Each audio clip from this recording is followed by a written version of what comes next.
Hi, I'm Pat Barrett. Welcome to Women's Radio 2, and the WR channel. Oh my goodness, we're so many places now. Well, once again, I'm back with Christine Baumgartner, the relationship queen. And today's topic reminds me of Ursula from The Little Mermaid, who said, and don't discount body language. So today we're going to talk about body language, men and women's body language. I can hardly wait. This is going to be so much fun. Welcome, Christine. Hi, Pat. It's always such a pleasure to talk to you. And I'd totally forgotten about that song from Little Mermaid. And yeah, it really does kind of fit this topic today for sure. And we definitely don't want to discount it, and we want to understand more about it. So tell us what we need to know. Well, it's so funny when I discuss this topic with men or women, they all look at me like, what? I know what I'm doing and I know what it means. They both equally say that. And I said, but aren't there times when you're surprised how the other person reacts to you, what you do, that feels like you've done something this way and they react in such a different way and you're so confused? It's because we interpret body language so differently. So as you can tell, while I'm talking, often women gesture a lot, With their we hands. emote a lot, we nod our head a lot. And part of what we're doing is because we're having emotion about almost all the time what we're talking about. We have emotion about it. We've talked about this a lot, how we're very attached to our feelings and our emotion most of the time. If we're happy, sad, upset, frustrated, pensive, I don't care, the whole feeling wheel, we have reactions inside and often outside about it. And often the way that we express it is the way that our face looks different with all our different emotions. We move our face, we move our body. We often, more people do more motion than others, but often we move our hands. And sometimes what we're doing when I'm doing this and I'm nodding at you, I want to get agreement. Exactly. Unconsciously, I don't think about it. I know to think about it now because I know this, but before I didn't know this, and when I say this to women, do you see that often when you do this, you're hoping the person's going to do the same thing? They're at least inside going to agree, and outside they're going to nod their agreement. The other thing that we women do with our body language is we lean forward. I do this a lot. I have to really think about not doing that when I'm talking to you because I get too close to the camera. I do. It's something somebody pointed out to me and I was like, oh, look at there. I do that. That we want to feel your reaction to what we're saying. We want to know that you're reacting. And often the way that we can tell each other is reacting is because we do something to react. Men, because I've talked a lot about how they do best when they do one thing at a time, when they're listening, they're not doing anything else when they're listening. So they sit very still. It's really hard to do this when I demonstrate this. They sit, and they're really listening. They're very interested in what we're saying and they don't move. And we're like, are they paying attention? Do they care about what I'm saying? And he does. He's listening 100%. If he's staring at you, he is listening. And if he does anything else, he'll be distracted from his listening. We are not distracted by our listening when we're doing this. We can gesture when we're all talking. We're like, oh, I get that. Oh, tell me more. I mean, we do this to each other all the time as women. Men generally, I still keep saying generally, because everybody's going to have exceptions, just sit quietly and listen because they really want to hear what you have to say. And if they start moving, they'll be distracted. You have a question or a comment? I do have a question. Thank you. So are you saying that when women are talking together, they're often very animated because they even the listener portion of the group then is animated as well as the person talking? Right? Because it's just part of our nature to be expressive, as it were. And reassuring. I want you to hear when you're talking about something really important, I want you to know I'm listening. Wow. Yeah. Even if I don't say anything, I go, I know.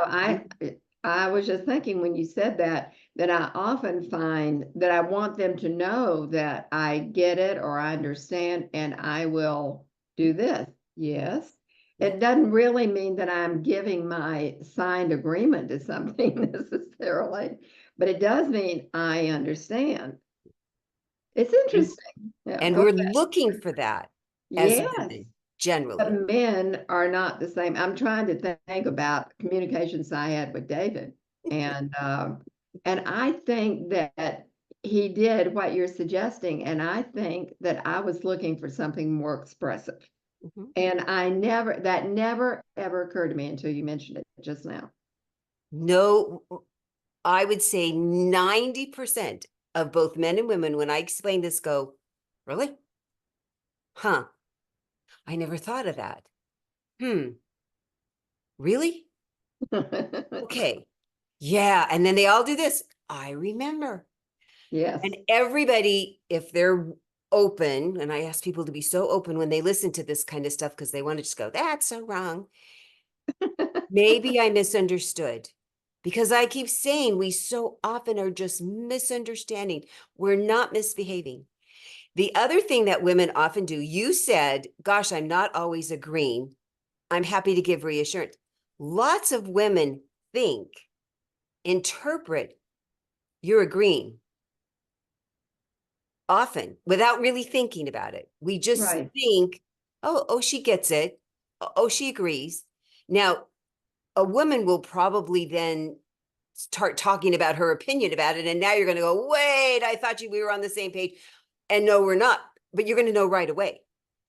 The man, now that you've finished talking to him, he's going to think about what you have to say. And we talked about the invisible duct tape. Don't say anything while he's thinking, especially if you asked his opinion about something. And then he's going to tell you what he thought. But right now, you're probably a little mad or annoyed or concerned that he didn't care and he wasn't really paying attention. And what in the hell was he thinking while you were talking? And the other thing that happens when we women talk to men and they don't say anything, lots of women, not all, lots of women assume that means agreement. Well, Hmm. remember, we talked about that thing and you were okay with it. And he's like, I don't remember saying I was okay. Really? I said I was okay. And he really didn't. He really didn't. I mean, there's a whole nother conversation if he did, and now he goes, changes his mind. But I will tell you, I did this. I did this. When I look back, I see how many times I did this. Well, we talked, well, probably mostly me, and you didn't disagree. I was thinking about it. So there was this really funny story that I heard. It was really a true story that somebody knew somebody. And the man was going to leave on this big trip and the woman said, "Oh, maybe when, we'll talk about we're going to redo the living room and I would really like to talk about that." And he's like, "Okay." And he's getting ready for his trip. And she says, "Okay, well, I'm excited about redoing the living room." And he goes, "Great, that's great." And he leaves and he comes back and the entire living room is completely redone. And he goes, "What?" She goes, "We talked about it. You were okay with it. You didn't disagree." He goes, "I thought we were going to talk about it more." I mean, this happens all the time. So the thing for women to understand is men just don't naturally. I mean, there's not like men who don't get emotional and effusive and have an exciting story and they tell about it. Generally, in a conversation, especially if they really care about what the heck we're saying and they really don't want to piss us off, they sit really still. So just know if he's sitting really still, he's really paying attention. He's not looking at his phone. He's not looking at the other women that are walking by. He's not staring off and he's looking. This means Paying he's paying attention. attention. But oh, that's really hard for women to understand. You had something you wanted to say? Well, this occurred to me, and I don't know if you ever heard this story or not, and I'm trying to remember where I heard it. I think it was in a video about John Denver's life, and he and his wife had disagreements, and he would go away and come back and go away and come back. So I can't tell you chapter and verse what kind of discussion they may have had, but he came back from a trip and these two huge, big trees in front of the house had been cut to the ground, and no one had asked him what he thought. And he was so angry about it that he took a chainsaw and cut up the wooden furniture on the front porch, which I don't really think is funny. She didn't think it was funny, but I wondered, well, didn't they talk about this? What happened? So I never got that part of the story, but I've remembered that story for a long, long time. Yeah. And I have no idea. I've not heard the story. That's really an interesting story. I actually saw him in concert once. He was lovely. And I can certainly see how that can happen, whether or not people talk about it or not. It's the thing about, Right.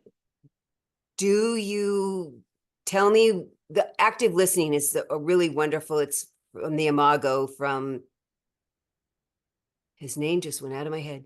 It'll come back. He's really famous. Somebody out there is going to know. I've taken a lot of his courses, he and his wife. That you say something and then the other person listens to hear, not listens to respond, and then says back, this is what I heard you say. Mm-hmm. And the person could say, yeah, that's what I said, but I didn't really mean that. I mean this instead. Or, yeah, thanks. That's exactly what I said. And now the other person gets a chance to have their say, and then you get to repeat back what they said. And at least at that point, you both understand, whether you agree or not, is the next step, but you understand what the other person really said without guessing and without not having a response. And it occurs to me that talking about, because I think this subject is so big. I think you ought to have some rules when you do have a conversation, as you were suggesting to me about another subject, saying, I want to explain to you something I'd like to do that I'd like your agreement on. I mean, so you say up front what your request is, and then, but if you don't agree, I'm not going to take action until we can come to an agreement. I think that a lot of misunderstanding happens because you don't interpret the body language correctly, probably either way. No. You haven't gotten to the other side yet, but we don't have oodles of time to do the other side, but we will get it done. And then people have to actually come to an agreement, and they have to acknowledge that agreement. Otherwise, you don't have an agreement. And I, both I think that people have to agreements are agree. everything. Both Yeah. people. Mhm. Yeah. And they keep checking in to see, is the agreement still appropriate? So for Right. men, what I explain to men is, it's really helpful if you could explain to her, I'm going to really pay attention. I hear this is really important, and I'm going to pay attention, and I'm going to give you a response when you're done. So she'll still be looking for body language, movement, and hopefully she is going to remember, oh, right, he's thinking. I see he's thinking. And then she could say, every once in a while, I'm going to need a So you could have a signal of, okay, and he'll go, but he has to stop listening and Mhm. say, and then he's going to go back to listening, and you start talking and emoting and carrying on. I mean, I've taught such a variety of things to couples, because when they come to me with this kind of a challenge in their relationship, whether they're married or not, and they're miscommunicating in this way, I say, this is what each of you needs to say. This is what my need is. Can you give it to me? And the other person goes, yes, and I need it this way. If I'm going to give you that need, this is how I need to be cued, or I need some And understanding. that's true for the men too. So if a man wants to discuss something, he would basically come and say, there's something I want to talk to you about. Mm-hmm. And after I tell you what it is, then I'd like a time when maybe we can discuss it, or you can ask me questions about it, because I'd like us to come to some kind of agreement about it. Mm-hmm. So she would go into that conversation with the expectation of listening for whether she does or she doesn't agree. And then we'll come up with questions as he's talking, right? So actually, both people in effect have to do the same thing, even if the body language itself is a little bit different. The And body that's language is so different that if you say, oh, right, one of us is going to do a lot probably, and one of them's not going to do a lot probably, then how do we make sure that both people feel honored and listened to and important and get their opinion discussed? And that where do we find that it could be in the good enough place that maybe neither person's going to get everything they want? And lots of times, I think I mentioned my parents had this friend that was a therapist named Marcia Laswell, and she used to counsel couples a lot. And she'd have this thing where she'd say, so how important on a scale of 1 to 10 is this to you? And how important on a scale of 1 to 10 is this to you? And whoever had the highest number, they would talk about it. Could this person really have it? See. And if the other person had a lower number, then they'd often just go, sure, I don't care. Like if there'd been a discussion about the trees, maybe. So then when she's one couple, and she said, this one guy said, is there anything less than 0? Because I really care so much less about it. So she ended up writing a book with this whole system in it and publishing it. It was called, Is There Anything Less Than 0? So I have people do that. What I do is I start out with them saying, first they have to talk about when they're in a bad way. What's the thing that you're really upset about? And what's the thing you're really upset about? And who do we think is the most upset? So the person that's the least upset gets to go first with, what do they like about the other person? They were together, they're still together. Oh, because we cannot have a conversation when everybody's upset that much. They're going to still be upset, but they can't be 112 upset. So lower, if they really will talk about, well, this is why I like you, and this is why I was with you, and this is the kind of things I still like about you, that it lowers, and then the other person talks about what they like. So now they're back to, oh, because they come to me saying they want to stay together. Okay, well, if you still want to stay together, let's have the things that you like. And then we're going to talk about how do we get this thing or things that are upsetting both of you, one maybe more upset than the other, but how do we get it back to a place where both people are good enough with whatever the decision is? And we come up with lots of options for the decision, lots and lots and lots. But I've turned a lot of relationships around because of that. It really has worked really well if both people are willing. Well, I love it. It'd be fun to get some way to watch a couple of people do that, but maybe that'll happen. You never know. Gottman, they have all these videos on their website of couples that they got permission. And what's the name? Gottman. I think that's Gottman. Okay, got it. Lots and lots and lots of videos. There's a whole institute. They did this wild experiment where they got people's permission to film them all day long, every day for days and days and days, and found they could tell you who was good relationship was going to last because of the lack of respect. It's a fascinating. They're such interesting people. I have one more thing, and then that's probably all we'll have time for today, but we can pick it up the next time. You probably have oodles more to tell us, but what about when you're not in front of the person? What if you're on the telephone? I'm sure that you can read people to some degree, even when you're talking with them on the phone. You can kind of catch the way they're putting things out or how they're feeling or whatever. What do you look for, or what do you tell people to look for if they have to have a conversation on the phone? Because a lot of times we just can't be with the other person. They're on a trip or whatever. So that's such a good question. So the affect, the tonation, the volume, the energy.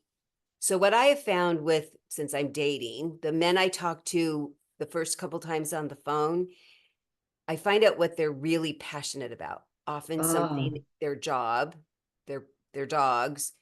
I recently talked to a guy that has this amazing nonprofit, and oh my gosh, there was so much energy and excitement and enthusiasm when he talked about it. And so I got to hear that part of him. And then we've had a second conversation we're going to now meet where we talked about other things. And I got to hear how he is a little less when he's talking about other things, which isn't a negative, but now I've seen more parts of him. So if you're talking about something that they don't know about either side, or they're not enthusiastic about, don't take it personally if they're not sounding so enthusiastic to talk to you.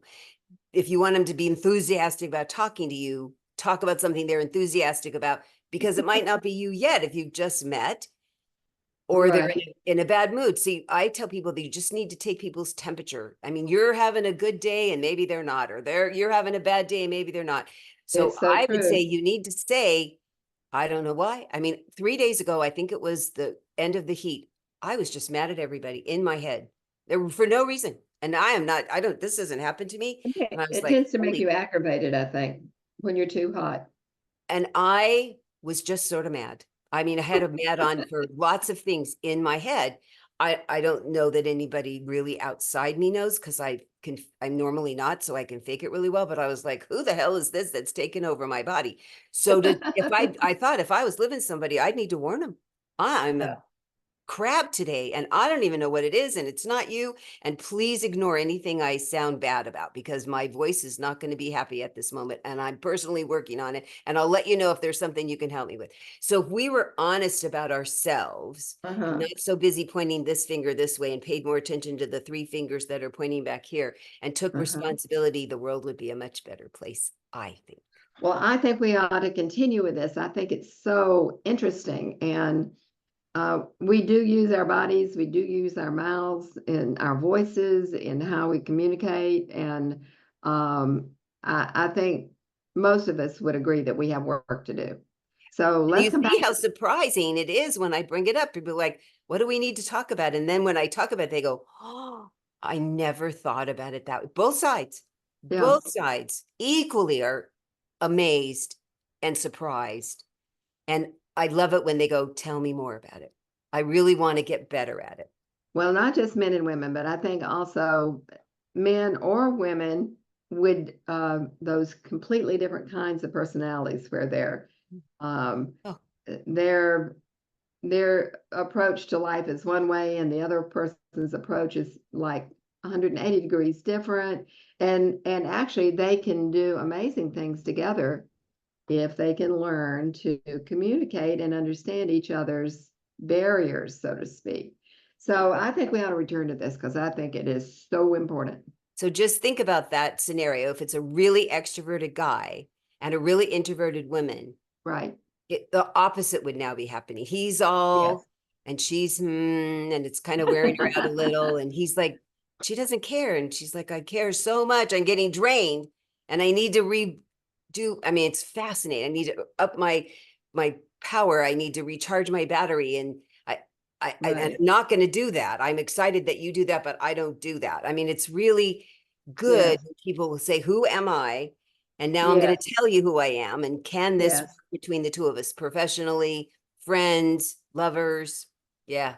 It would be so helpful if had people who had more conversations like this. Well, at least you are telling us and giving us permission and giving us hints about what to say. That's a very big help. And thank you so much. You're Really welcome appreciate it. so much. It's always a pleasure. It is. And thank goodness our screens didn't decide to freeze during I this. Isn't that know. amazing? I Yep. think that's a very good sign. The internet gods were on our side today. I think so. Yes. Well, I hope we will be seeing you again real soon, and we will hopefully maybe continue in this conversation. I'm sure there's plenty of other good examples and things that, Yeah. in other And situations that we need to just talk think about. about when you're working on a company project or you're getting a review, Exactly. talking to your neighbor. I mean, there's just so many opportunities to do this easier and better and more productive. I agree. I agree. Well, thank you, Christine. You're always We welcome, will Pat. Thanks again. we will see you again soon. Okay.